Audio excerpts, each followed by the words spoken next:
সংযুক্ত আরব আমিরাতের আবুধাবিতে এক ভয়াবহ সড়ক দুর্ঘটনায় একই পরিবারের ৩ শিশুসহ ৪ জন ভারতীয় প্রবাসী নিহত হয়েছেন।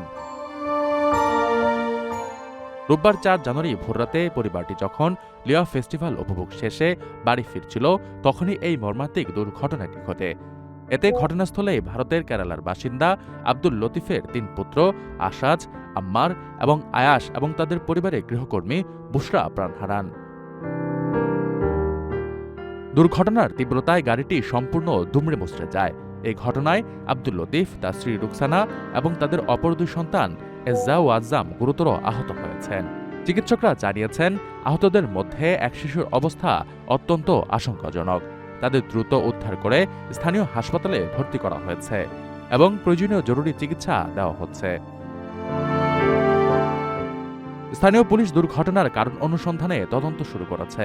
ধারণা করা হচ্ছে, দীর্ঘ যাত্রার ক্লান্তি বা কুয়াশা এই দুর্ঘটনার কারণ হতে পারে।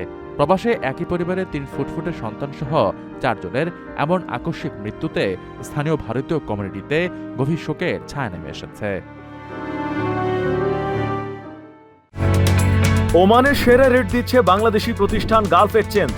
প্রিয়জনকে টাকা পাঠাতে আজই আসুন আমাদের যে কোনো ব্রাঞ্চে অথবা কল করুন স্ক্রিনে দেয়া নাম্বারে। গালফ এক্সচেঞ্জ, বাংলাদেশিদের প্রিয় এক্সচেঞ্জ।